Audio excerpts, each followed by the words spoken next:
recommendation is that Council receives the planning report number 2021-32, dated February 17th, 2021, respecting official plan amendment application number OP02-2021 and zoning bylaw amendment application number Z03-2021, and that Council authorizes the passing of bylaw number 22-21, being a bylaw to amend bylaw number 84-18, being a bylaw to adopt an official plan for the corporation of the municipality of Sioux, and that Council authorizes the passing of bylaw number 21-21, my apologies, bylaw number 18-21, being a bylaw to amend the municipality of Sioux comprehensive zoning bylaw number 85-18 as amended. I can call for a mover. Moved by Councillor Howie, seconded by Councillor Timpson. Final discussion, Council. All in favor? Carried. And Mr. Clerk, where do we go from here? Mayor Lawrence, next step now is just to item number 6, the confirmatory bylaw. And before we go to that, for Dr. Guitard and your party, the clerk will confirm we've just passed the bylaw accepting the application. Yeah, and just to clarify through you, Mayor Lawrence, there is an appeal period. So if appeals are received, the applicant would be advised of that as well. Thank you. Thank you. And we'll do bylaw number 2121. Oh, did I miss my thought? Oh, I'm sorry. I didn't realize you were completely done with me now. I wanted to say thank you very much for your positivity and your support, and we'll work hard. Thank you. Okay, thank you. Bye-bye. Bye-bye. Bylaw 2121, being a bylaw to confirm the proceedings of the Council of the Corporation of the Municipality of Sioux February 17th statutory public meeting be read a first, second, and third time and passed.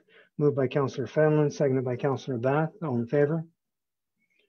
Carried. And before we leave the statutory public meeting, I'm going to ask the Manager of Development Services to just take a moment to introduce somebody to us. Thank you. Thank you, Mayor Lawrence. Through you, Mayor Lawrence. So just to let everyone know, this new face you might see, Kristen Bartman, she's our new planning coordinator. She's been with us since January 4th, and she has formal education in land use planning and has been a great help so far. And hopefully soon she'll be taking my place here and helping you guys through these applications. Thank you. Welcome, Kristen. Nice to see you. And you're a member of one of the most confusing and misunderstood professions going, I think, planning, as demonstrated by some of the things that went on tonight. Nice to see you here with us to help the Development Services Manager help with our confusion. Thank you. Nice to meet everybody, sort of. You bet. Well, some other time we'll actually meet. So do we need a motion to adjourn? No, we just adjourn these days, right? We just adjourn, and the process here now is, are we leaving this meeting or can we just carry on into the next meeting? We can just carry on. Through Mayor Lawrence, yes, we can carry on. Is there anything technical that needs to be done to planning consultant, Mr. Robinson? Thank you very much for joining us. And I meant no disrespect to your profession, just it can be confusing for others at times. Thank you very much. So I'll call the regular meeting of Sioux Council February 17th to order at 7:31 p.m.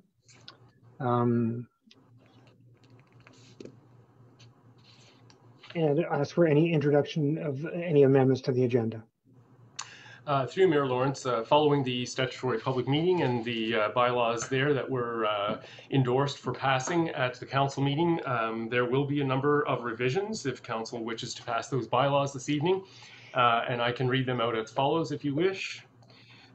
So there will be the addition of item number 714. That's respecting zoning bylaw amendment number Z01 2021 from the Wills family on Drayton Road. And there will be an addition to section 10 under bylaws. Bylaw number 1121 will need to be added. That's to carry out that zoning bylaw amendment. Additionally, item number 7.17 will be added. That's regarding. Sorry, Clerk, would that be 15 or 17? 1 moment. Sorry, that would be 15. My apologies. 7.15, and that will be regarding official plan amendment 02/2021, the Mill Road Dental Clinic, as well as under section 10, bylaw number 2221 to amend the official plan. And finally, item number 716 will be zoning bylaw amendment Z03, which also relates to the Old Mill Dental Clinic. And finally, adding under section 10 bylaw 18-21, which carries out the amendment to the zoning bylaw respecting the dental clinic.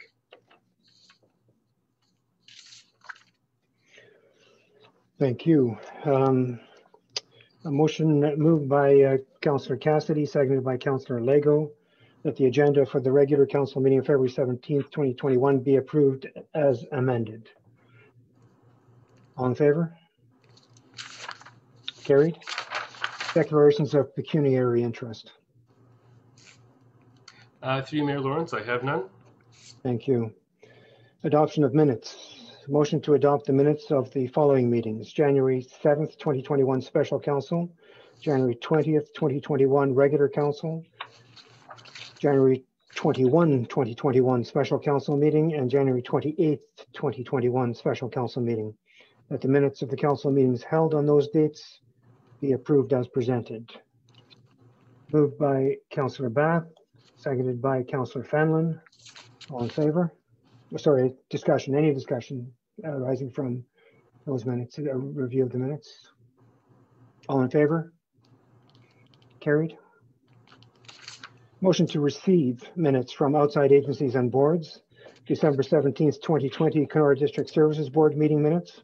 November 20th, 2020, Northwestern Health Unit Board of Health meeting minutes. December 18th, 2020, Special Northwestern Health Unit Board of Health meeting minutes.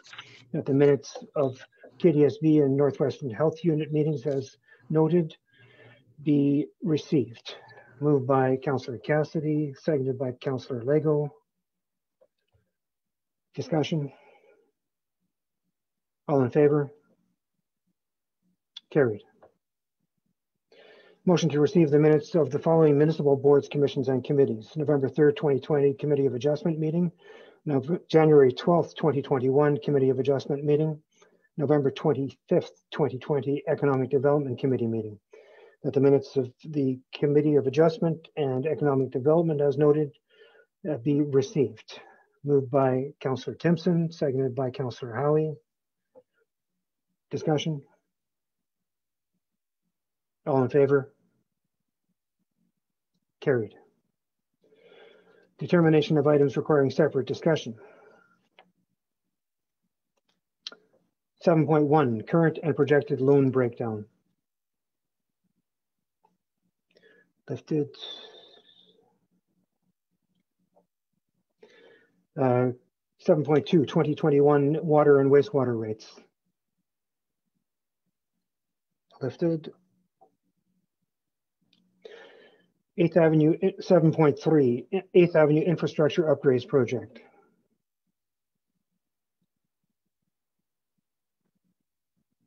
Not lifted. 7.4, Bigwood Lake Development Project.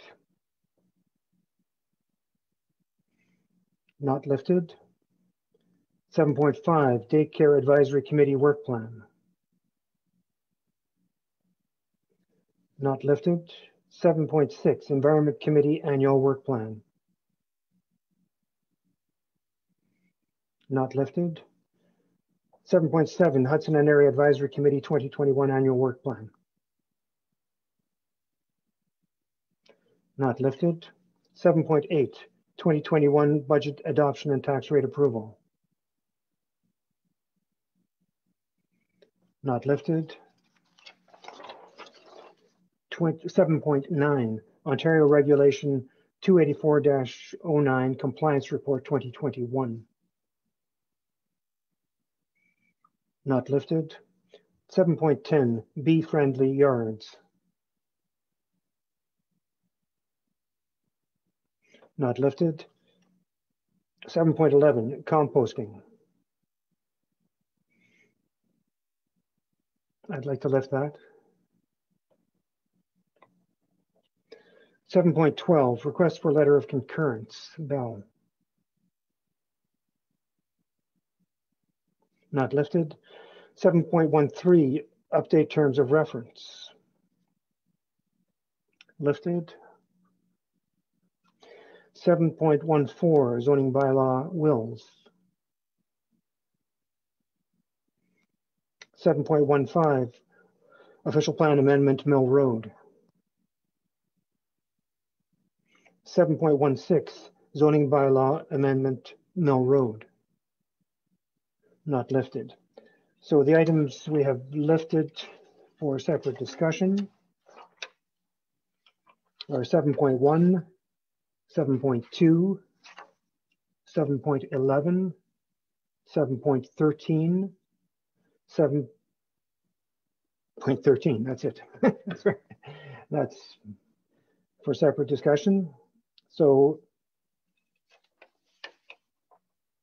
the adoption of items not requiring separate discussion, a motion to adopt items 7.3, 7.4, 7.5, 7.6, 7.7, 7.8, 7.9, 7.10, 7.12, 7.14, 7.15, and 7.16.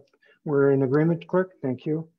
Moved by Councillor Fanlund, seconded by Councillor Bath. All in favor? Carried. And now, at the late hour in Thunder Bay of 20 to 9, with apologies, we have a delegation, Sioux Lookout Regional Confederation College, and I didn't get the pronunciation of this beforehand. Noketikin Strategic Plan, presentation by President Kathleen Lynch, President of the Confederation College.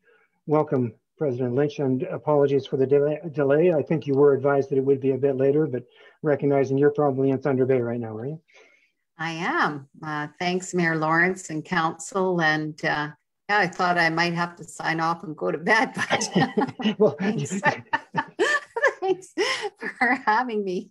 I did an extensive consultation on our strategic plan, and we're happy to launch it. We were there and had a meeting in every regional campus community. We held meetings as well as had mail-in information that people could share with us. So I'm happy to present that now. So I'm going to share my screen if everybody's okay with that. And remember to share my sound and take you through this. And hopefully I won't keep you too long. It shouldn't take too long. You did a great job of you did a great job of pronouncing. It's Kaanokatekin, and it means work that is now carried or work that is undertaken. And we are really happy to launch this. And it's going to take us to 2025. So just a little information for you. Prior to COVID, some of our numbers.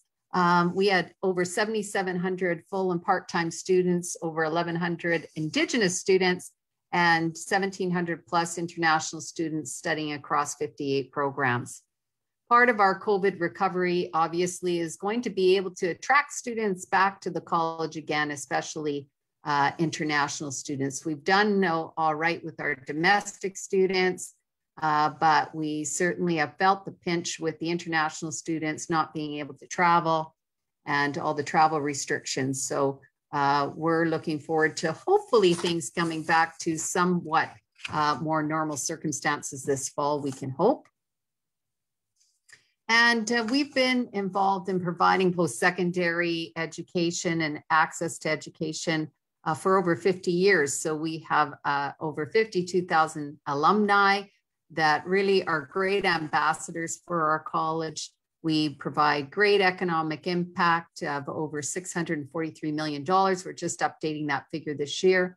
And we have great satisfaction from our graduates at 87% and an 88% employment rate, which is really good for everybody that studies at the college. I don't need to tell you about the size that we serve. You're very familiar with our region. And we also have 88 Indigenous communities that we serve, 9 campuses across the Northwest. And one thing we really noticed this year, we are offering more distance education options, but we've also seen a real growth in this area, probably due to COVID as well. So it's an area that we're paying attention to and hope to offer more via distance. And we're also working on a PSW program right now to provide PSW training across the region. And we are planning to offer it online as well. So look, we can look forward to that as everybody has the need for more PSWs, as we know. Some of the programming that we offer across the region, you can see the list there. We really provide and support the human resource needs across the North. And we also pride ourselves on having program advisory committees for all of our programming. And they give us information on what's happening in the field to help keep us current. Now, specifically our strategic plan, I'd like to show you a little video that outlines what exactly we are covering in the 4 pillars of our strategic plan. So 1 second here, and I will play this for you.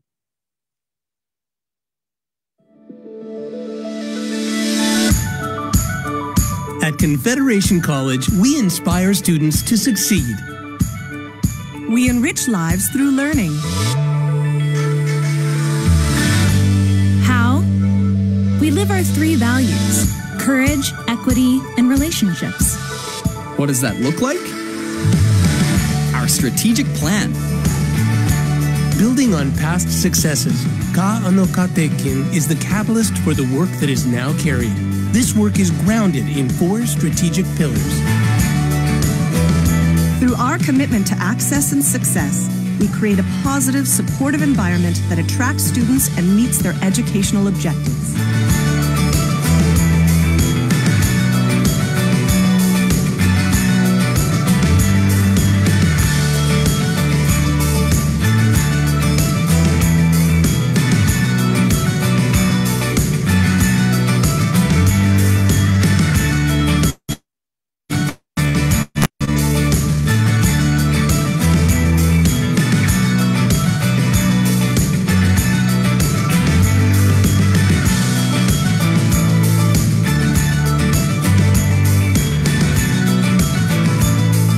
Vision of Indigenous learning, we aspire to be a leader in Indigenous learning in Canada.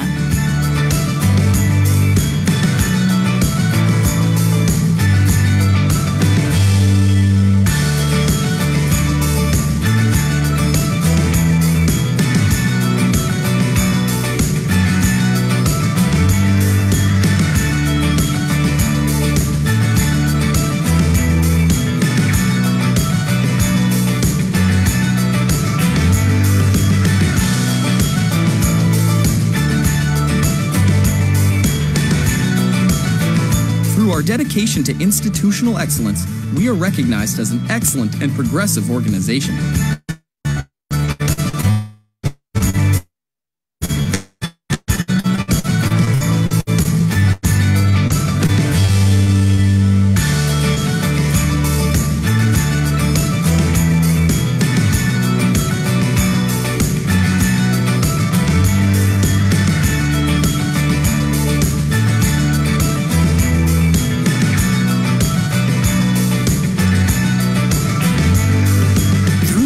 focus on community prosperity.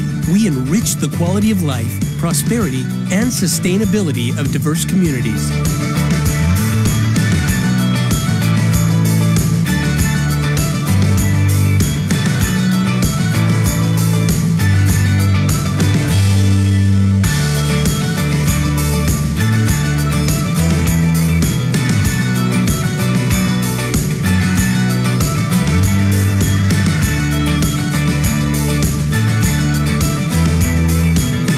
Join us on our journey to 2025 with Ka Anokate.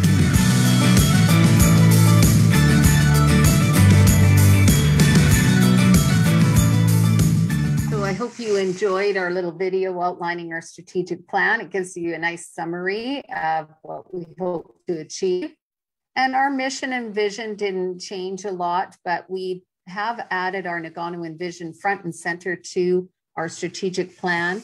They help inform all of our strategic plans, our Nagano Council. They're a group of educators and different Indigenous providers that sit on in Nagano Council and created this vision to guide us in our work.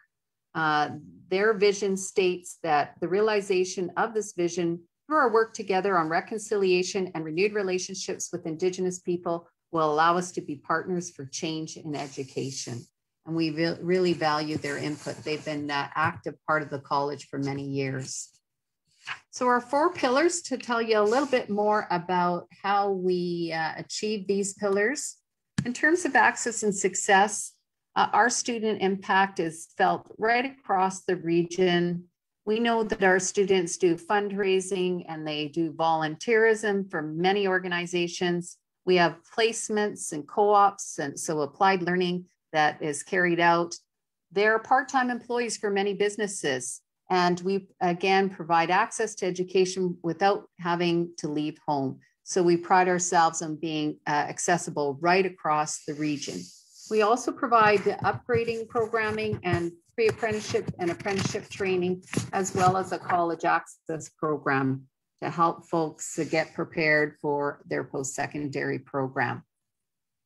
Just so you can see the different population groups that we draw on, this is a little glimpse of every one of our campus locations in the region. And you can see where Sioux Lookout falls in terms of having a college-age population. And then here on this graph, you can see what our campus enrollment has been like. So you can see in Sioux Lookout, we had a nice bump up this year. It probably had a bit to do with our grand opening of our new campus location with the high school. And that was a lovely way to celebrate our campus and really renew our commitment to Sioux Lookout and the area. And you can see, though, what I've talked about in terms of distance education, how this year our numbers have really grown. And I should mention, the regional director for your area, you might know her, Angelina Anderson. I know, Doug, you've certainly met her, and others have as well. And just to let you know, the board member from your area is Cheryl Hoshizaki, and she's in Dryden. So we have regional board members as well from every one of our catchment areas. In terms of Indigenous learning, we recently went through a systemic racism review at the college, and we're developing now an action plan based on the recommendations. So we're really excited to engage in this work. We know it's hard work, but it's necessary work. And part of that has been an education strategy for all of our staff. And we also have a Nagano Research Center that now is going to lead applied research at the college. And also they have been leading embedding 7 Indigenous learning outcomes into all of our programming. And as part of the strategic plan, we have a plan to embed those 7 outcomes in all our programming over the next 5 years. They certainly exist to a certain extent in all of our programming. Many people aren't aware of that, but we will have all 7 embedded in all of our programming over the next 5 years. In terms of institutional excellence, we have a technology education collaboration hub here in Thunder Bay that we've opened. If you're ever here, I'd be happy to take you through it. It's a state-of-the-art center and really wonderful learning atmosphere for students. And as I mentioned, we have had new regional campus openings. So we have a new campus location in Marathon. We have one in Long Lac and of course in Sioux. And we always are working on energy retrofit projects as part of our sustainability agenda, which is part of our strategic plan. And we do this in the buildings we own. So that's in Thunder Bay and Kenora. And we have plans to do a lot more in this area.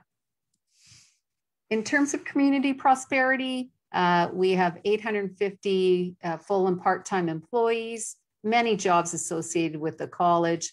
And we provide employment support works offices in Thunder Bay, Marathon, and Dryden. So that supports people finding employment.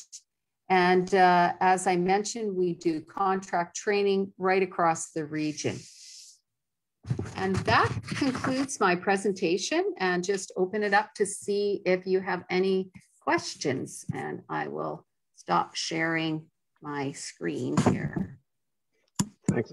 Thank you very much, President Lynch. Excellent presentation. We'll go around the table and I'll ask Councillor Timpson. Yes, thank you. I know what great work your college does here, and the outreach has been tremendous. And in my previous career, there used to be these really valuable certificate courses offered, and they were great for up north because it was a way for people who hadn't maybe had not gone past grade 8 or even didn't speak English were able to get some sort of a recognition of training. Do you still do those?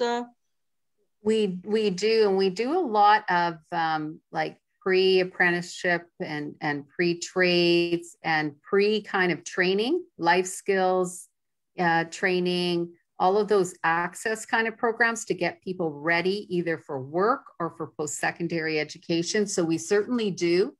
And right now the government's really big on what they call micro-credentials. So it's kind of what you're talking about. How do you get some kind of credential to start you on your journey? So we certainly still do that, and we can promote that better, I think, in the region as well to folks that are interested. A lot of government, different arms of government are interested in providing that training and funding that training as well. So we work closely with them. Thank you. Councillor Timpson, you're on mute. Sorry? Yep, good. Go ahead. I was just going to ask too about the PSW program, which is a huge issue here, where you just can't find PSWs. And if and when we ever get our long-term care facility here, I think they're predicting we're going to need 90 PSWs. So what is the college doing there in that sense? I noticed that you had a course, and I would like to know more about that. We are offering more intakes, and we offer it right across the region. It is difficult to get people to take the program. That is always a challenge. And then it's difficult to keep people in that profession too, because it's so challenging. So I think it's twofold. We need to attract more people to take the programming, and then the government needs to do their part to increase the pay and the working conditions for people so that they're interested in taking the program. Because let's face it, PSWs are the cornerstone of in-home care. They're the cornerstones of long-term care. So the Premier has promised he's going to do some work around this area. So they're really counting on colleges and others to provide this training, but they need to step up on their side too. So we will have a virtual program for someone who wants to take the program. That will be being launched as well in the next year or so. So we're adapting all of our curriculum so someone could take it online as well as having option to take a class. And we're going to have more opportunities coming. Actually, we're just completing a proposal for the next 3 years to offer more PSW training and offer more subsidies to people to take it.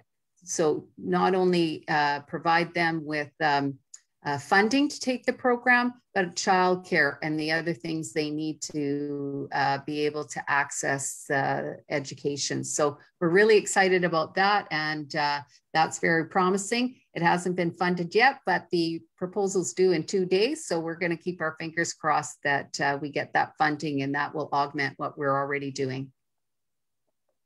Thank you. I'll move along to Councillor Howie. Yeah, thank you for your presentation. It was very comprehensive, and I do really appreciate the focus on remote learning with that Confederation College has, and it was well positioned even going into this COVID season to offer that. And I appreciate the outlook, even following this, the continued offering of remote learning services. I know in some previous work that I've done for the college, tutoring students remotely from Sioux Lookout in different sites across the region. It's an amazing opportunity for those that wish to even reside in their home community and continue their education. And I also wanted to express my appreciation for the focus on training in high demand areas regionally, such as PSWs and nursing positions and other technical positions. I do really appreciate that for our region. And I look forward to hearing about the ongoing advocacy for further enhancement and those kind of subsidies. Thank you. Thank you, Connor. Councillor Bath. Thank you for your presentation, Catherine. It was quite moving. It's nice to see the positive, outlook coming from Confederation College. I think that's one of the big things about Con College. It has that positive outlook, and I think that's good. And we're glad to see you working here and expanding in Sioux. That's nice to see. Thank you. Councillor Fenlon.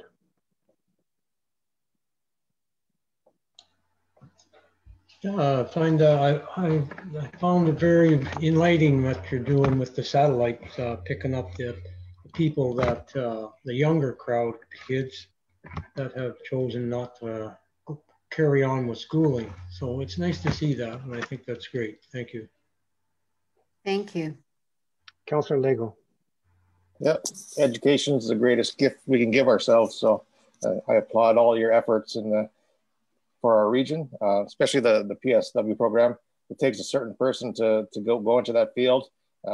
Everyone's not fit for every job, so it's a tough go, like you said, and hopefully as we move forward, there's going to be a lot of jobs available, and it's not an easy job, but hopefully we can find the right people and the right pay, like you said. That's right. I appreciate everything you do. Thanks. Thank you. Councillor Cassidy. Yeah, thank you very much for the presentation. It was nice. It's nice to see the high satisfaction with your graduates. What do you offhand, do you know how many of those graduates actually stick around in the region and do find meaningful work within the region, or do you have a lot of them that do go elsewhere? In the region, people tend to be from the region that take our programs. So the reason they're studying in the region is they want to stay. So that's generally been our experience.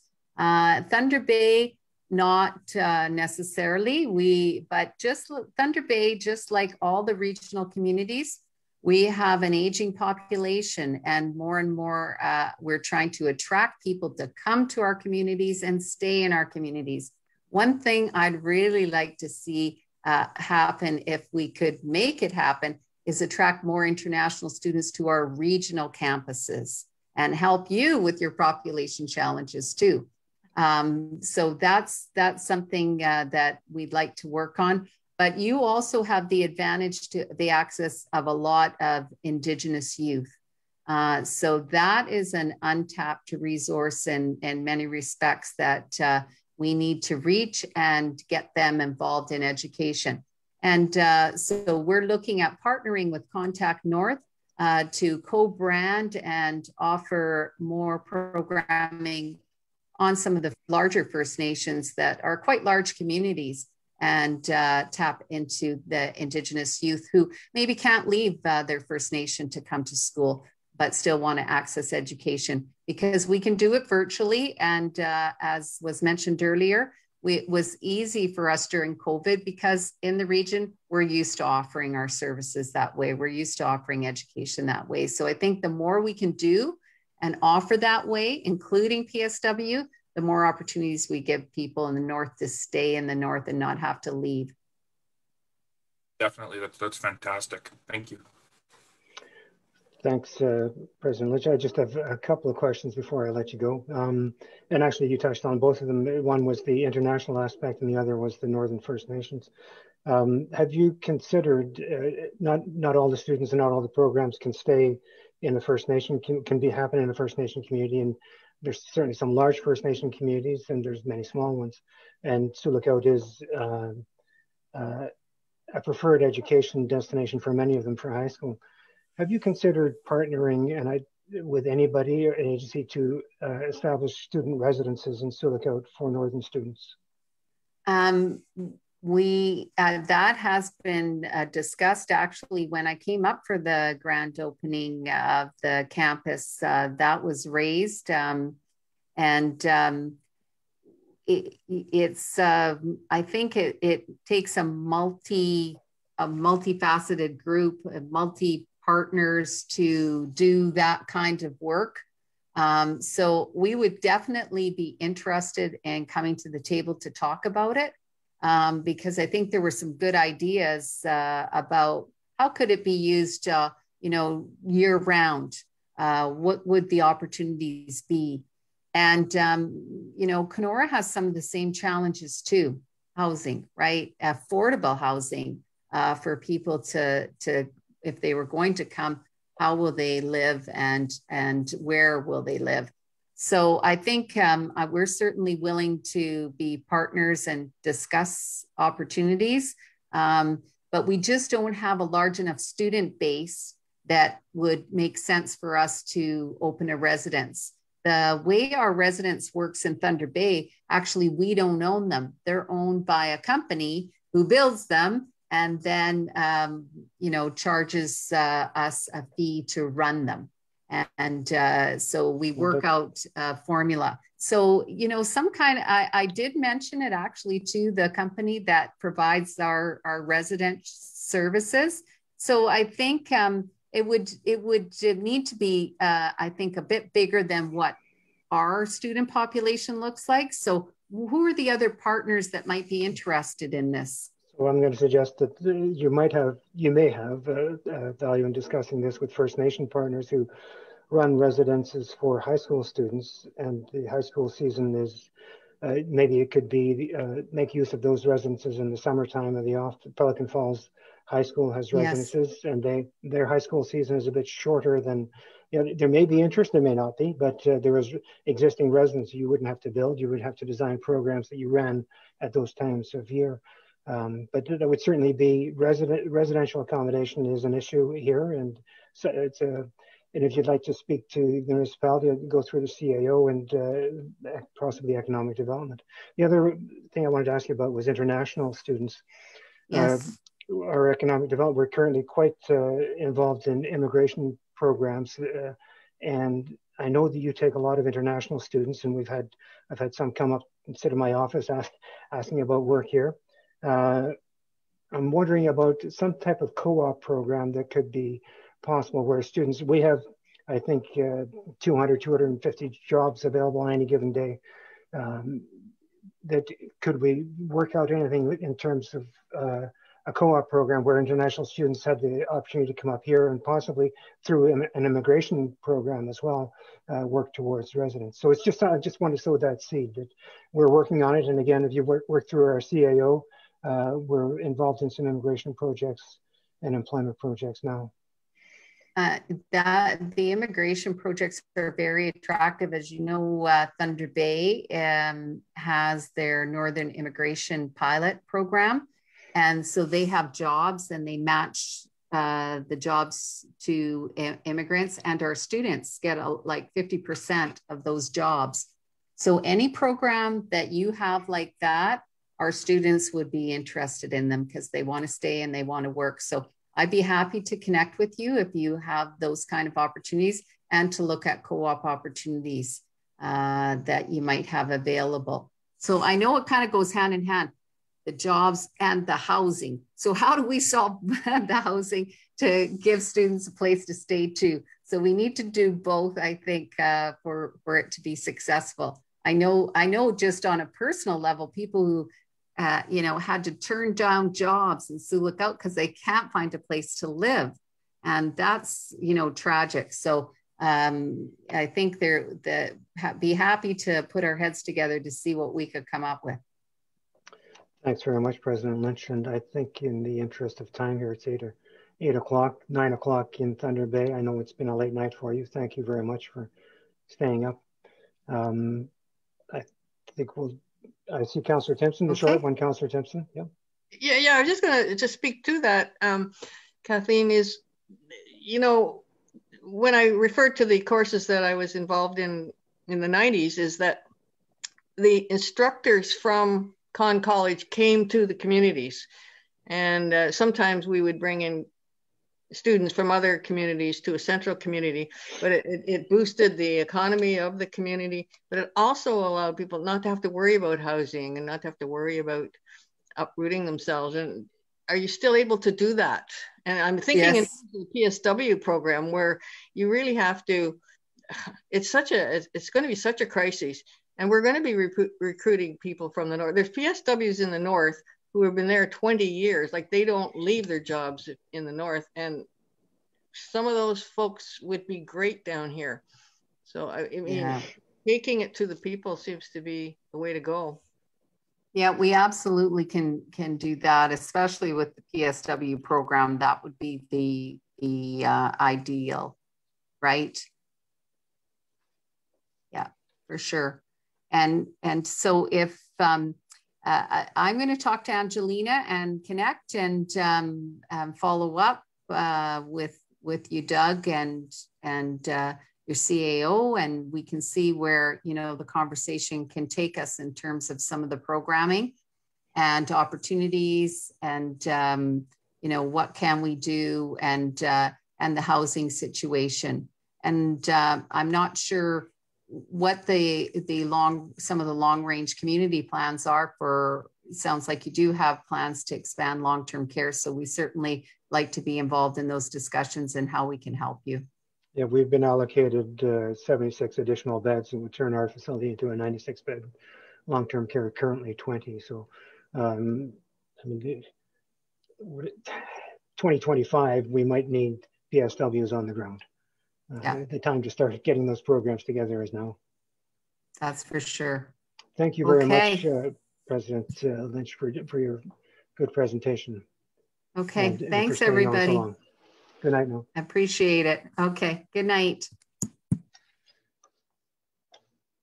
On to staff reports. 7.1, current and projected loan breakdown. No motion here. This is an information report only to council. So it's on the table, and I'll start with, I have Councillor Lego and Councillor Cassidy. Councillor Lego. Yeah, just thanks to Carly for putting this together.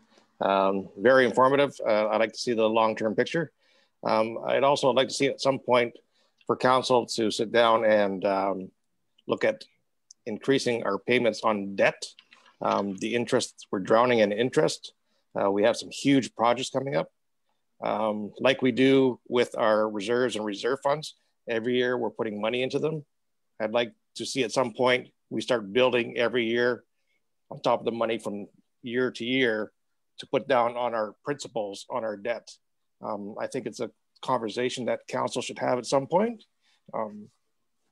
I've been saying this since I ran and since I was elected as a councillor. So I would like to have this conversation at some point to see what other councillors think about this. That's pretty well my only comment.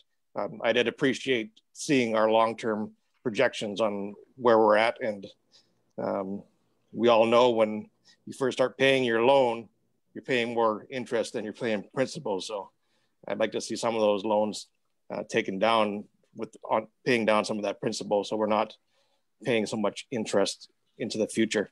We have some huge projects coming up, and a lot of money is going out. So thank you. Thank you. Just before I go to Councillor Cassidy, I might just, it's the treasurer on did I see? There you are. Yep, sorry to find you on the screen. Just when I looked at it, I understood. My understanding is it's not like a mortgage. We don't pay more interest up front, and we pay interest only on the principal amount, and we're paying down principal. Is that right? It's not. These loans are not structured as a mortgages. Interest heavy at the beginning, principal heavy at the end. Through you, Mayor Lawrence, each loan is set up differently.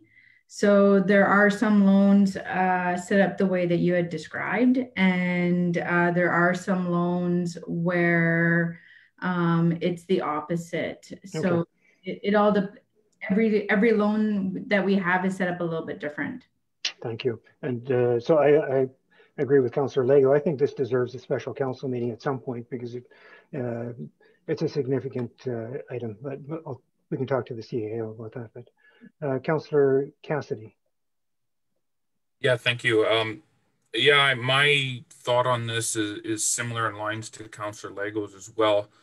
I would like to see something come back about looking at a certain dollar amount. I was throwing around something like $50,000 we allocate to paying down principal on loans and increasing that amount by $10,000 every year from our increase in impact assessments, and utilizing that to pay down our loans, try and pay them down sooner, save on interest, allowing that to snowball, and some of these loans that we do pay off earlier if we can, then taking that payment potentially and adding it or looking at putting that onto a different loan as well to try and pay it down quicker. Something along those lines I think would be very beneficial given this outlook. We know we have a lot of the shift is going to come to the user, to the user fee. It's obviously pretty heavy with the user fees with some of the infrastructure upgrades and stuff that are needed. But the other thing too is this paints a picture of what we know now, but there's a lot of stuff that can happen in between. So I think proposing something to come back to council with regards to a strategy with the treasurer's input, of course, on how we could target some of these loans, especially the ones with higher interest rates. And if we are allowed to pay them down and pay the principal down, save us some interest in the long term, and put our community in a better situation financially. So that's my thoughts on this as well. And we're not giving it. There's no direction here at this time, CAO. But I think the direction is there's an interest in having perhaps a separate meeting at some point in the future. I'll just ask: do any other councillors have any comments on 7.1 current and projected loan? Councillor Timpson. Yeah, I was just going to say, I think that I'd like to see a special meeting on that particular as an education. I would say as an education item, and but to include our debt within the context of the entire budget program process. You know, how do we look at infrastructure versus looking at the future versus funding something for the present, but just some principles on which we might be able to think about how do we fund what we need to fund and come up with some sort of guidelines, I guess. But yeah, no, I like the idea of a special meeting on that, education. Councillor Howie, any comments? I believe the CAO had a comment. I'm last. Okay. Councillor Howie. So, I mean, it sounds like there's four votes for a special council meeting. I also support a special council meeting to discuss this topic, and I'll just leave it at that. Thank you. Councillor Bennett. Yeah, I'm fine with that. It's I really appreciate Carly putting this together. It's a lot of work, and it's really probably the first time we've ever seen it in quite a few years. So I appreciate that, and it certainly raises a level of interest in what we can do with it. Whether we can start throwing money against principal, that's a whole new thing to think about. But maybe we can. It's a good idea if we can do it. I have no problem with that. Thank you, Councillor Fanlon.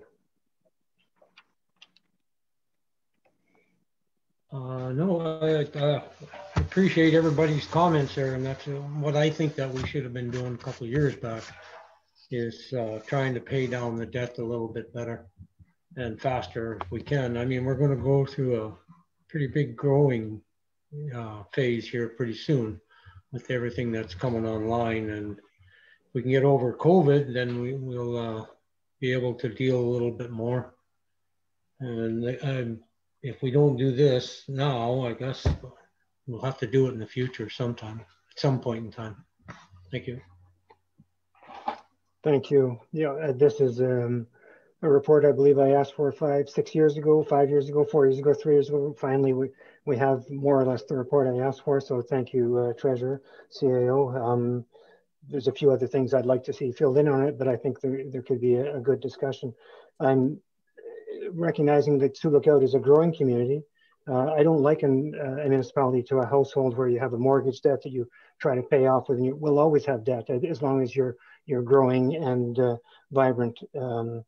Debt is something that you're always investing in your future, and unless we strike a gold mine, we're going to need to use debt as a tool, but we need to use it wisely and make sure we're doing that. So I think a special meeting to do that is, I'm not saying that we're not using it wisely, I didn't mean it that way, but I think the more informed council is and staff and having those discussions and getting an idea of how we might move forward, in my view, utilizing debt, not if we think that in our lifetime, given Sioux Lookout situation, we're going to eliminate debt, I think we're going to be a dying community. I think we will need to use debt as a tool to continue to invest and grow. So thanks, Treasurer, for that report. No motion required here. We'll move on to 7 point. I see. Sorry, did you have a comment? I was just going to address, I believe, Councillor Timpson's comments about developing strategies about how we go about that. If you recall, if Council recalls, through our municipal services delivery review, that was discussed. And so that's our plan as well. So this is a good lead into that, to develop capital asset policies, reserve policies, strategies to pay down our debt if that's what Council, like faster, if that's what Council wants. So that's, you know, that will be a good starting block to facilitate that discussion. Yeah, I think the expression "pay down your debt faster" is pay down your debt so you're always in a position so you can use debt as use debt as a tool, because a government programs, you know, one third is usually a pretty good deal, but you need to have 1/3, and we typically don't have 1/3 lying around. You know, if we're taking chunks of budget to pay down debt, we're not taking chunks of budget to put in reserve to have there's a balance that we have to strike. So good, thanks, CAO. Item 7.2, there is a motion here that Council authorizes the passing of bylaw number 15-21, being a bylaw to establish the water and wastewater service rates and charges for the production, treatment, storage, and distribution of water and or wastewater in the municipality of Sioux Lookout, and to repeal bylaw number 72-15. Moved by Councillor Lego, seconded by Councillor Timpson, and we'll start the discussion with Councillor Timpson. Yeah, I mean, I fully appreciate the need for us to recover costs for a lot of our infrastructure through the user pay. But I think we need to think about why we froze this rate almost a year ago now, and that was because of the onslaught of COVID at the time. And I think the writing is on the wall, however, that we are in for a third wave of the virus, that the experts are telling her might be worse. I think we have to just look at what happened in Newfoundland. They were 0 cases for a long time, and then within a week, they were over 300 cases because of the UK variant. And I think that we'll be very lucky if we avoid that, but I think we have to prepare for that. And for that reason, I feel that raising the rates at this time is not a good idea. We're looking at basically, from what my calculations are, a 4% increase in the rates. And this is really going to hurt the businesses that are struggling, and restaurants where they use a lot of water, and people that have lost their jobs.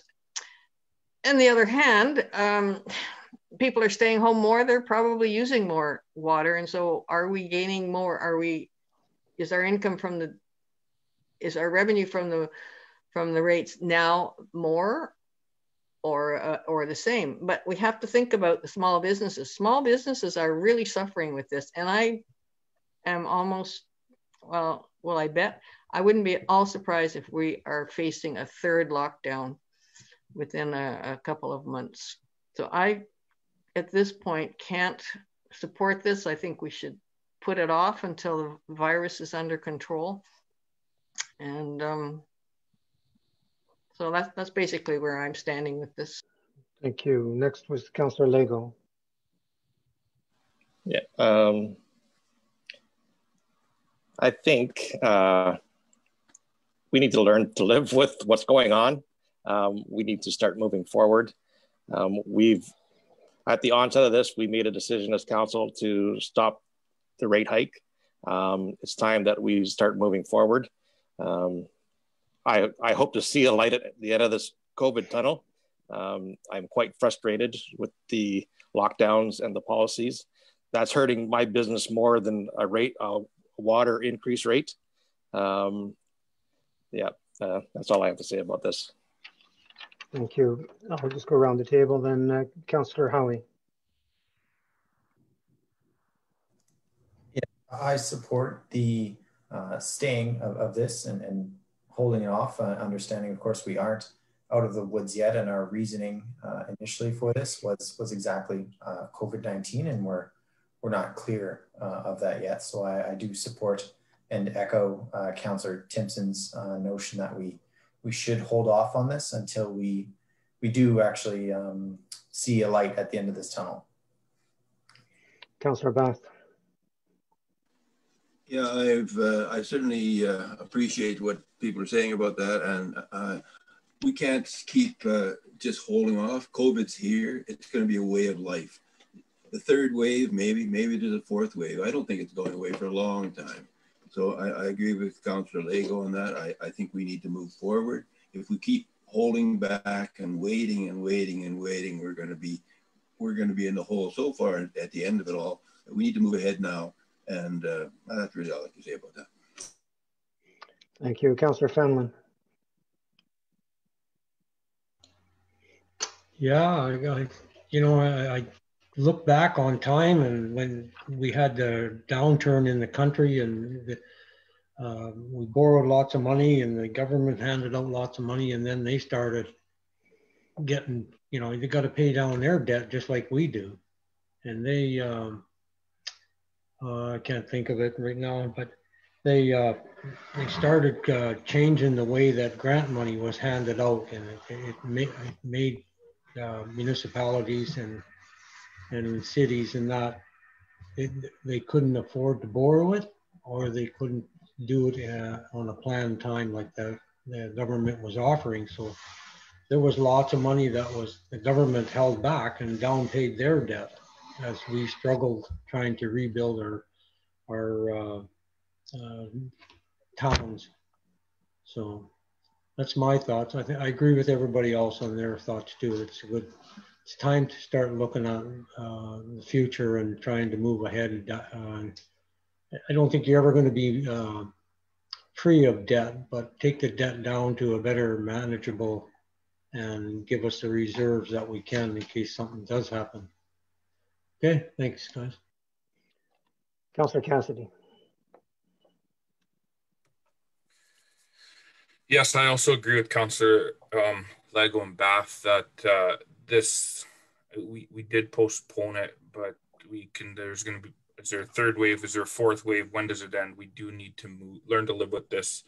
The infrastructure deficit that we have is not going anywhere. We need to accept that. We've seen the report of the forecast to 2025 with the shift to the infrastructure. And if we just keep putting this off because there's another wave or another variant, and I understand, and I think there's other factors at play that are having a more drastic impact on small businesses than the water and sewer rates.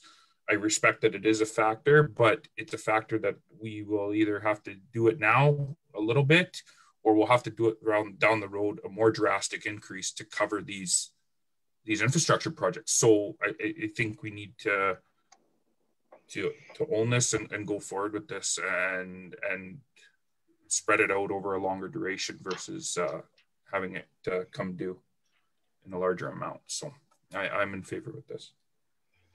Thank you. I think that clean water is one of the most undervalued commodities that we have.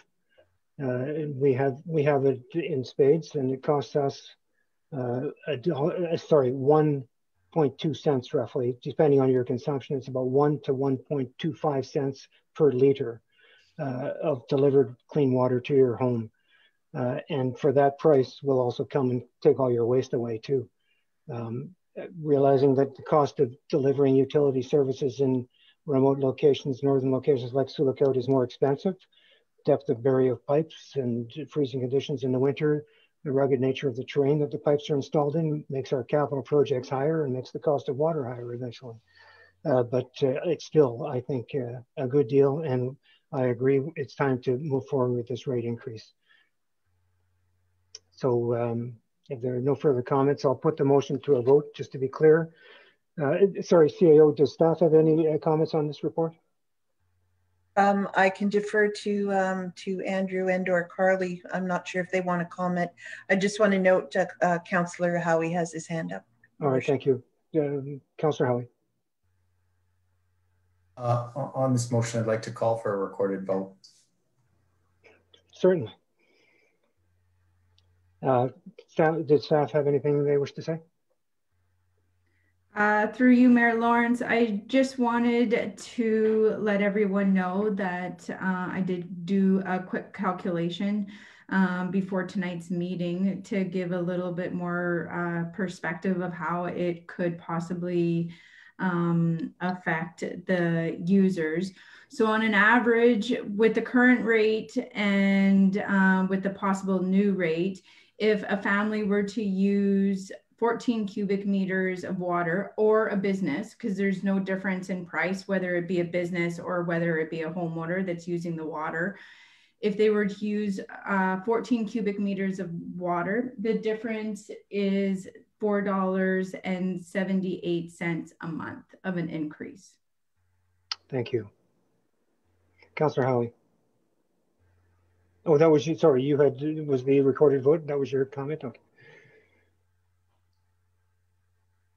All right, so that council authorizes the passing of bylaw number 15-21, being a bylaw to establish the water and wastewater service rates and charges for the production, treatment, storage, and distribution of water and/or wastewater in the municipality of Sioux, and to repeal bylaw number 72-15. Clerk, please take over for the recorded vote. Thank you, Mayor Lawrence, and through you, Mayor Lawrence, Councillor Bath, are you for or against? For. Thank you. Councillor Cassidy? For. Thank you. Councillor Fenelon?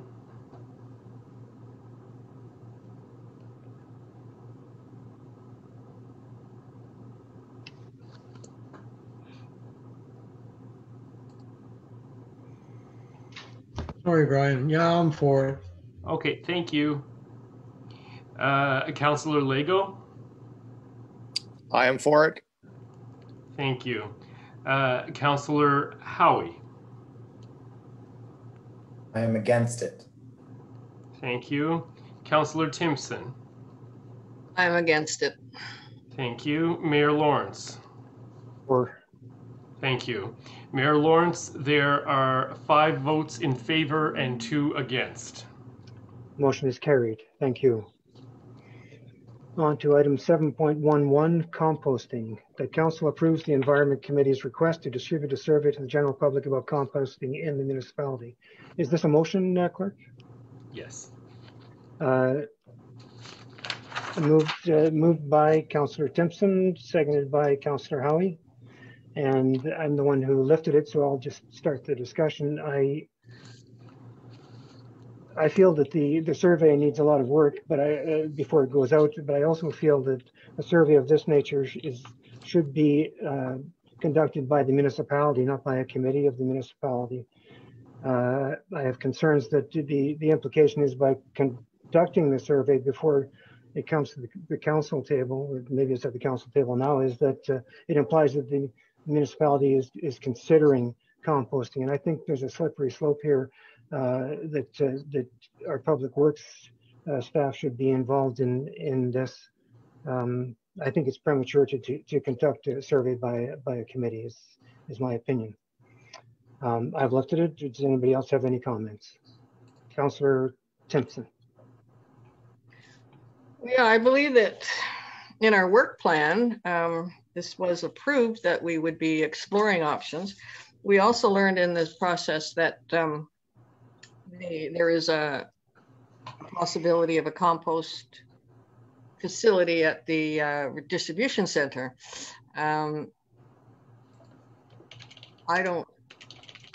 Either way, we will have to, I think it would be advisable to do a survey if we were having, you know, if this proposal does come through at the distribution center, but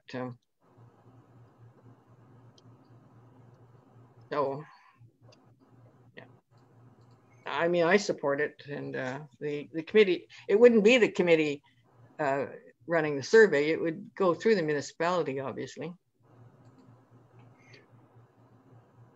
Councillor Howie.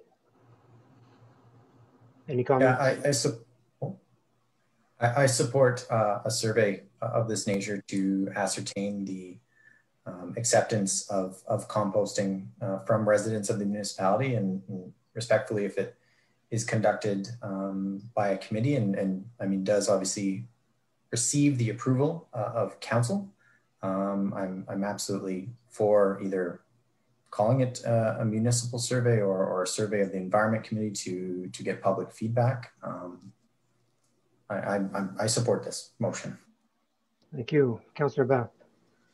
I certainly have not opposed to composting, and I'm not opposed to a survey, but I'm concerned when we put surveys out there that don't say what it's going to cause. It's nice to say I like composting, I do, but I don't like composting if it's going to break the bank. And it's the same thing as any of these type of programs. We need to have certain costs before we start getting everybody worked up. We can only go back a few years ago to the train station. Everybody wanted the train station. If you looked at our long-term debt, that was $8 million. You know, so those are the kind of things we can't just sort of sign off on and say, yeah, we want composting. It's a good thing. We have to determine whether we can afford it. So I'm okay with the survey. I agree with you, Mayor Lawrence. It should be done by the municipality, not by a committee, if we have it. So it's put it in a structure that we support. Thank you, Councillor Fenlon. I think that we should have more education out there to try and encourage our residents to compost what they can. If we do it here on a large scale, because all our fruit and vegetables and that get put in the compost, but no meat or fish or anything like that. And we do it here, and there's only 2 of us living here. So I think the education should be out there pushing a little bit more to the people, what you can compost easily and what you can't. But I think if we put it in our landfill site, we're going to end up costing money, and I don't want to go there with it. Thank you, Councillor Lego.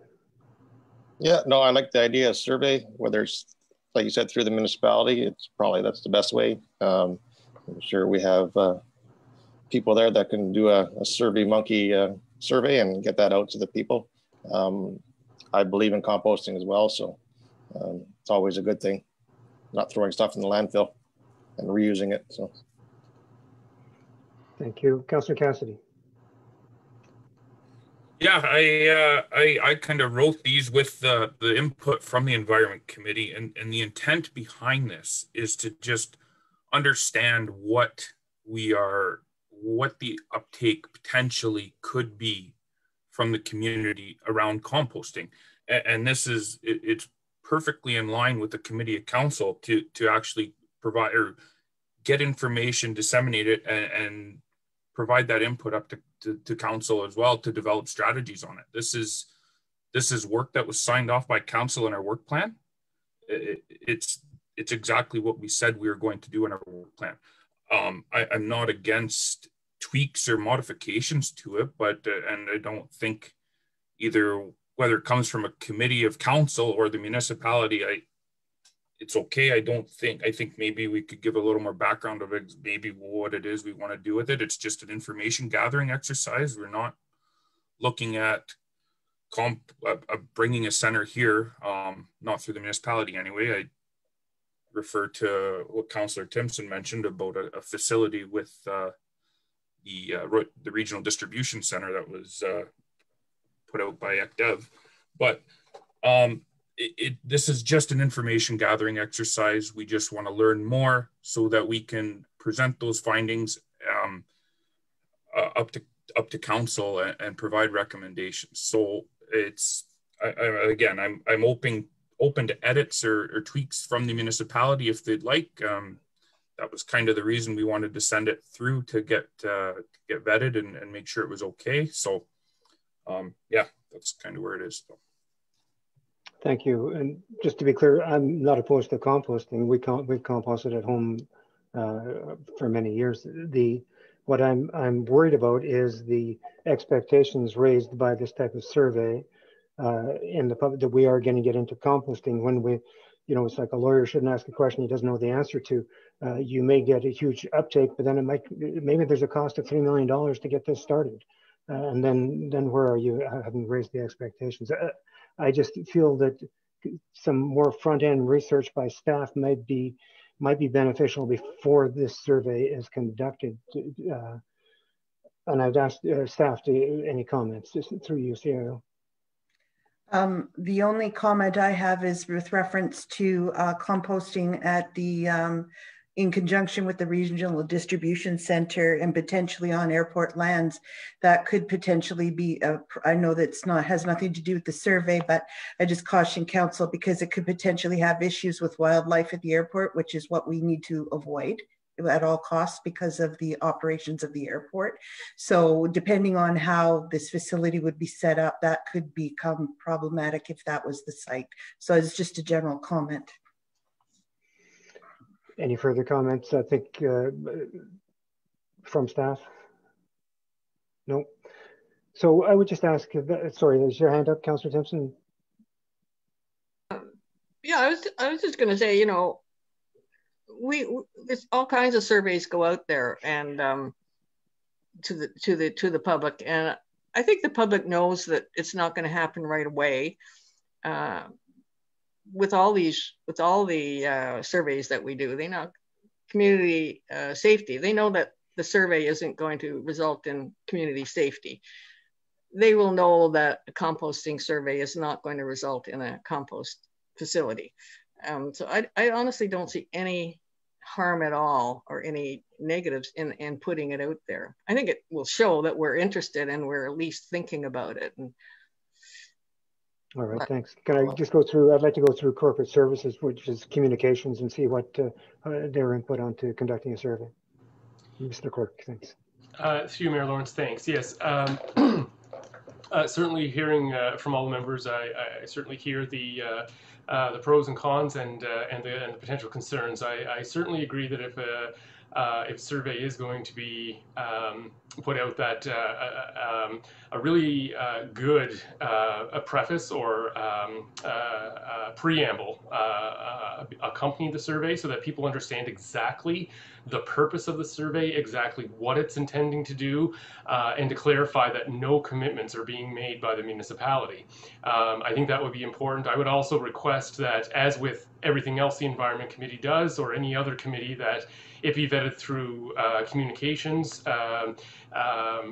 prior to it being released, and technically the municipality should be hosting such a survey through our corporate platform. There is no difference between the municipality and a committee. Committees exist at the pleasure of council, so anything like this really should run through corporate communication. So I look forward to hearing from the Environment Committee, to reviewing the survey and making recommendations with respect to the actual questions. As I'm sure Mayor Lawrence and most of council appreciates, there's creating surveys is as much an art as it is a science. And so careful consideration needs to be put into how questions are phrased and the types of ways questions are being asked. So I look forward, if council does want this to proceed, to working with the Environment Committee and supporting the initiative.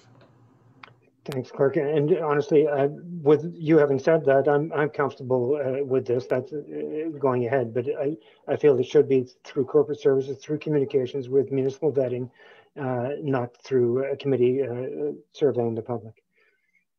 Councillor Cassidy. Yeah, and that was the exact intent that we had with submitting it in. We had no interest in releasing this on our own or anything. I figured it would definitely have to be vetted through Brian. And Brian, I look forward to you working with you, perhaps if you'd like, if you have any questions about the background or what the thought was. I kind of fed the responses from the group and kind of tried to pull them together as best I could. So yeah, we can touch base and maybe work on that a bit. So. All right, thanks, Council. Sorry, I'm the one who lifted it, and that's good discussion. And with that, I'm quite comfortable. Councillor Timpson, final comment. Well, yeah, I think that the committee would appreciate hearing more from economic development about what their thoughts are in including a recycle and composting center at the distribution center. Evidently, there must be some sense that there's money available for this. I think the whole committee would like to know more about that. I would just think that that should go through the CAO, because I think it involves public works, yes, airports, may I finish my comment, please? Please. I'm sorry, I thought you had finished, Councillor Timpson. No, I was saying I think we need to know what they're doing. There needs to be more cross-fertilization between the between the committees. We were surprised when we saw this, because we were moving ahead on the composting and idea, and then in the middle of it all, in our research and so on, we realized that something was happening through economic development. So I think there has to be more communication between our committees. That's all. CAO.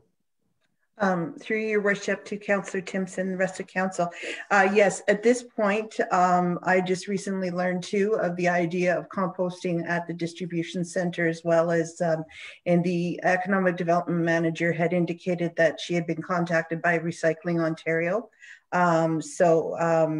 What I suggested to her in an email today is that staff get together, because it involves more than just one department, and that we discuss a pathway forward. And at that time, we will discuss with council and or the Environment Committee to align our goals, our end goals.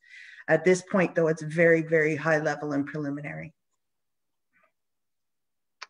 All right, thank you. If there's no further comments, I'll call the vote. This was moved, I believe, by Councillor Timpson, seconded by Councillor Howie. All in favor? Carried.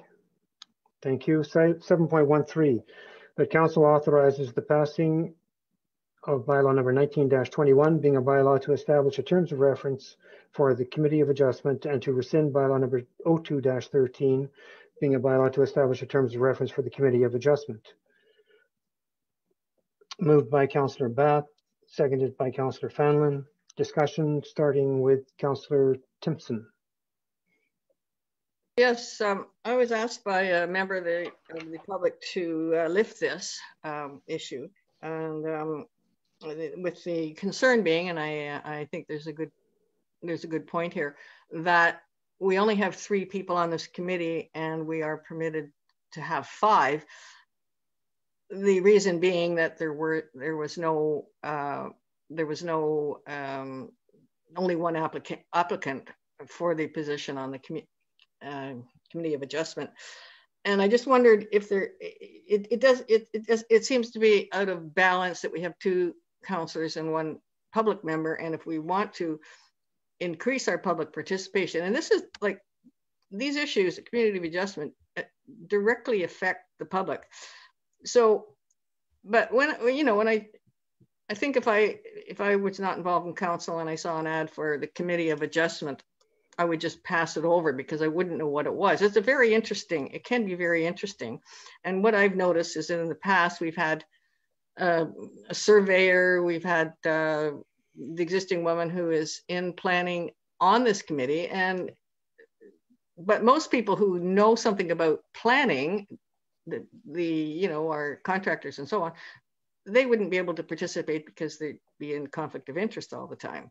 So I'm just wondering what we can do to attract more people to this, because it is quite an interesting area if it were marketed properly. So I would like to see us work harder on getting more public participation in this particular committee.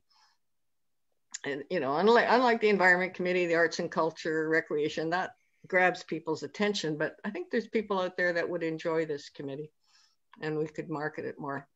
So that was the comment, and that was the gist of what the member from the public suggested. Thank you. Thank you. I will just, it was council's decision back in the previous term to go to revise the Committee of Adjustments to a 3-member committee with 2 members of staff and 1 member of the public.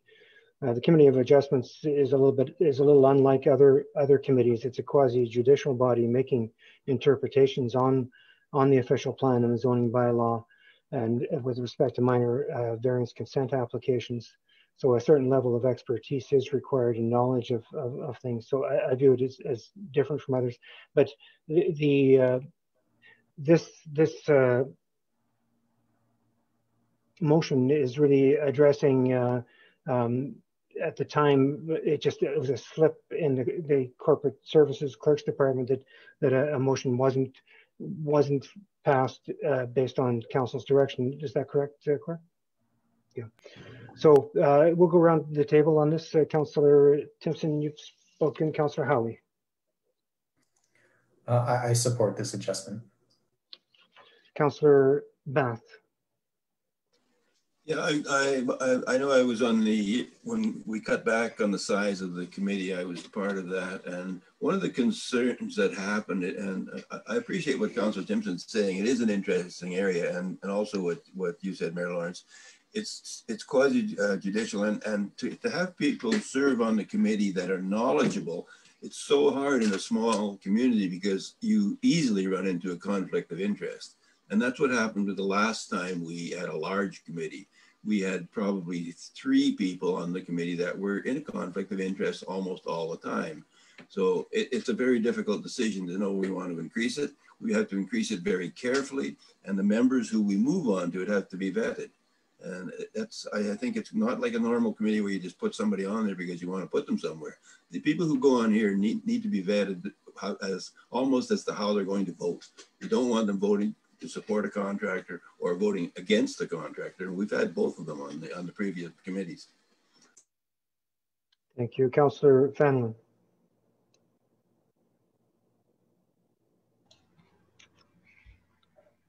I think right now things for the Committee of Adjustment is working relatively well. And one of the problems when we had more people is that there was more comment and people not joining in line and having troubles that way there. So I don't know. I would try it again to try and get more people on the committee itself. And it doesn't have to be a big committee, like a committee of 5 that we had before.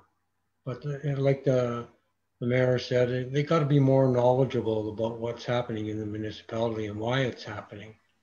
Because if you don't get that, you don't know what you're voting for. Okay. Thanks, Councillor Fanlon. And just to clerk, sorry, I read it before. Is it a maximum of 5? Is what's in the terms of reference now? Will be in this. Sorry, in this motion. Yes, through you, Mayor Lawrence, the terms of reference that have been brought forward from the Development Services Department change the membership from 5 to 7 to 3 to 5. 3 to 5. Okay, so a minimum of 3, maximum of 5. Thank you. Correct. Councillor Lego. Yeah, I agree with Councillor Bath that people coming onto this committee should be vetted, and there should be a conflict of interest. When I joined, I knew absolutely nothing. So I had to learn fast, and I did. There's lots of reading to be done. You need to be prepared when you go to these meetings and have an understanding of the vision of our community and where we're headed. There's things that need to be done. Again, we're only minor variance and consent. And when you think you go to a meeting and it's going to be fast and short, it's a long one, because we had a long one yesterday. I would like to see one or two more people join and have a bit more debate and dialogue on some of these issues. But again, it needs to be vetted, which it would be, because it would have to come to council anyway for any other person that wants to join the committee. So hopefully we can find another one or two people. Thank you. Councillor Cassidy. No, I'm fine. I do agree with all the comments about, making sure the people that do come on board are well versed in the area, and I support how it's presented with the 3 to 5 members, and I'm good with it. Thank you. Clerk, we do have the comments from the public on this. Is that who reads these now? Through Mayor Lawrence, Councillor Timpson actually addressed that matter. So okay. Yeah. Thank you. All right. So to be clear, we're actually in this the motion that's on the table is reducing the number of in the current terms of reference, but it's still it's a minimum of 3, a maximum of 5. That's correct, Mayor Lawrence. Thank you. So if there's nothing else, I will call the vote on the motion that was moved by Councillor Bath, seconded by Councillor Fenlon. All in favor? Carried. Thank you. I think we're into bylaws now.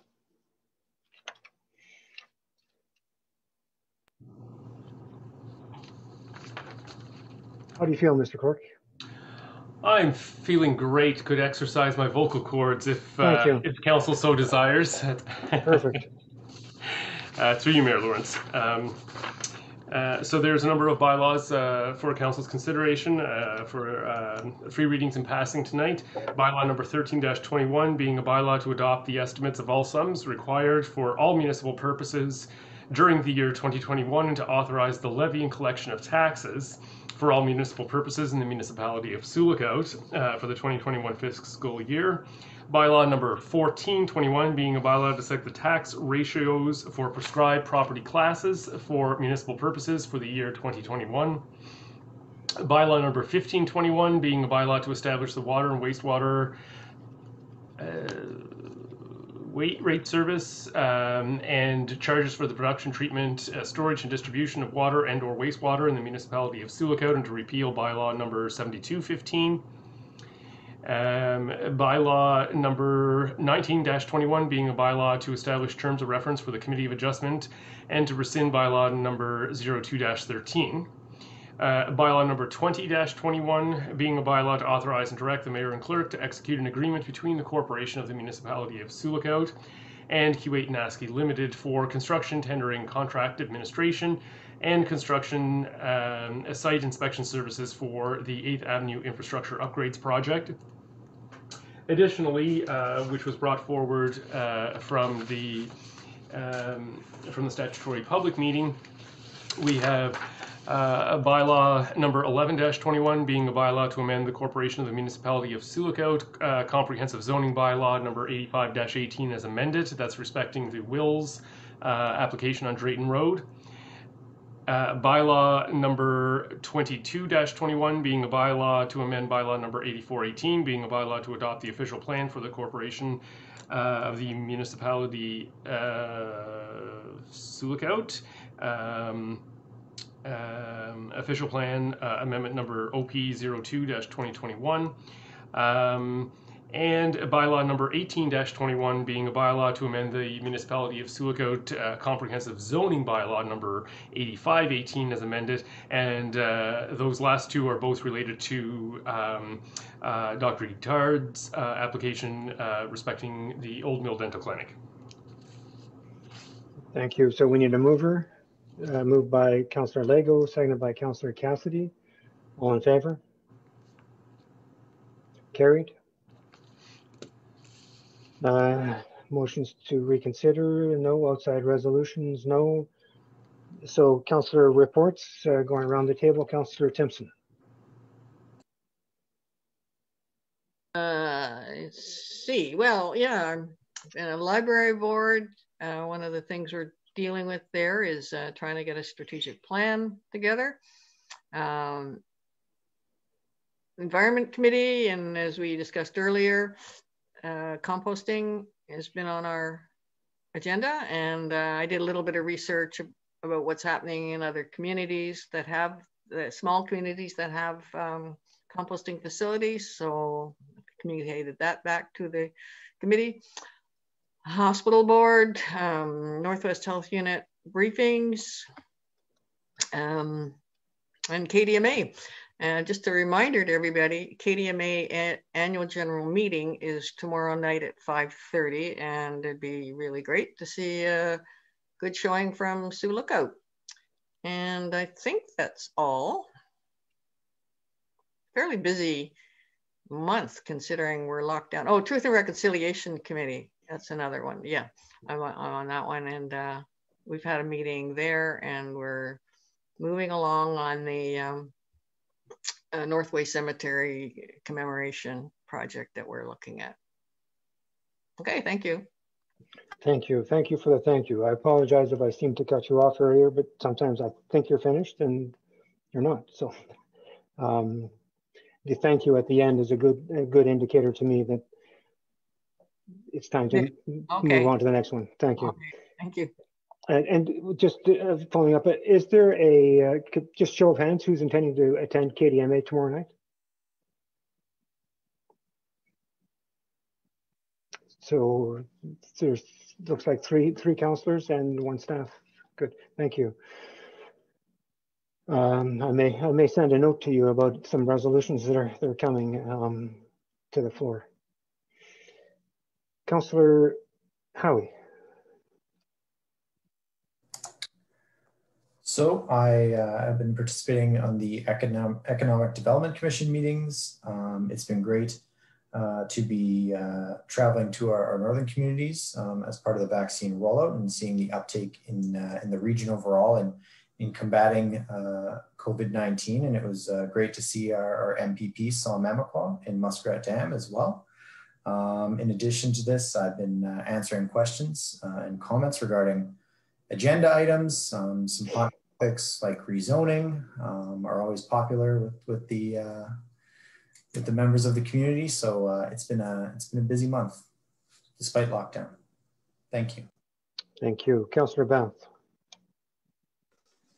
Same as usual. We had a fairly lengthy PACE meeting yesterday. In fact, it was a long PACE meeting and very tiring because of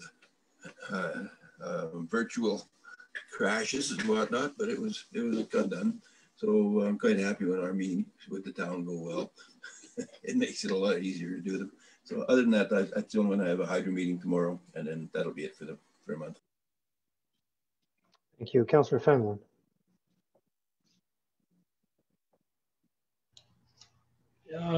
I filled in for the mayor with Minister Rickford, which he made a presentation for NOHFC. He's adding I think 4 new programs to it and taking some away. So I mean, we'll see the downfall of it in a while when it comes. Economic development today, and things are moving along, but they're slowly moving along right now, and I think there's lots of enthusiasm there amongst the committee itself and on trying to see if things are going to come together good. And LLC meeting Tuesday night. And it was, things are coming around on the plans that they're trying to move ahead and deal with some of the comments that people had made. And I think it's moving along quite well. People in the forest are working now. And I think that was about it, I guess. Thank you. Councillor Lego. Had two committee adjustment meetings with Mr. Fenlon. Councillor Fenlon, I forgot to mention those. Special council meeting and one teleconference with the District of Kenora Home for the Aged. Again, they'll be presenting at the KDMA probably on Saturday or Friday, whenever they do that. They'll present, I believe every year they do a 2% increase. All the Kenora District municipalities pay about 16% of the long-term care budget, which is just over $20 million to run all three homes in our district, which is not too bad considering some places in Southern Ontario municipalities are paying, they're needing 30% from municipalities. So it's the 16% will take. So that is it. Thank you. Councillor Cassidy. Yeah, relatively quiet month, just other than special council meeting, environment committee, and some of the topics that we discussed tonight. So that was it for me. Thank you. Yeah, I thought it was relatively quiet, but it wasn't. When I looked at my calendar, I've been quite busy, even though doing all this from home. And I emphasize when I say meeting, all the meetings are none of the meetings were in person. So KDSB board meeting and governance meetings. And we've all attended, I think, from the approvals that we did tonight, various special council meetings. I think we had three within the last month. We had our NOMA delegation with multiple ministers, bringing I think policing and mental health issues was one focus. Highway maintenance was another focus. Depends which part of the Northwest you live in, what your focuses are. I can't remember. There are two other areas of focus. I'm sorry. I think I did send a note to council on that. We had our delegation, the CIO and I met with three ministers through Roma, the Solicitor General, the Minister of Mental Health and Addictions, and the Minister of Long-Term Care. We went in with that minister, with Mena Yalwin as a partner in that meeting, and with KDSB as a partner in the mental health and addictions. Then we met, we had to set through our mental health and addictions detox treatment center working group. We had a 1 hour meeting with Minister Thibodeau on mental health and addictions, and provided a business case to the minister for detox and an addictions treatment center and aftercare housing to him, which will be all following up on in the next coming months. I had a telephone conversation with Lisa Levin, the head of Advantage Ontario, the seniors advocacy group in Ontario, and just discussing our logjam with our long-term care application and getting her up to date and advocating for us through Advantage Ontario, and that was done in conjunction with staff at Mena Yalwin. We had a NOMA delegation with the NDP Northern Caucus. The Community Safety and Wellbeing Plan working group met and received a presentation. Various Northwestern Health Unit board meetings and committee meetings. Attended the Mena Yalwin board meeting to present our mental health and addictions proposal, and it was a resolution was passed by Mena Yalwin supporting it. Did a bulletin with the, did an interview with the bulletin regarding Roma. We had an AMO board meeting. Follow up AMO staff call on our LCAP, again, the long-term care seniors facility. They're putting together a position paper to try and help the 15, 16 communities in Ontario that have LCAP facilities for long-term care to try and remove the log jams. There's no policies that allow for expansion of those facilities now, so they're going to try and help with that. The Police Services Board has been doing some work with meetings with Acting Inspector Duell regarding his application to become the inspector. Had a call from Darren Nicholas, the commissioner of the Superior International Junior Hockey League, and there's a group they would like to expand to Sioux Lookout again, and there's a group in town that are interested. So the CAO and staff are working with them just to provide the municipal input. That would be, I think, quite interesting.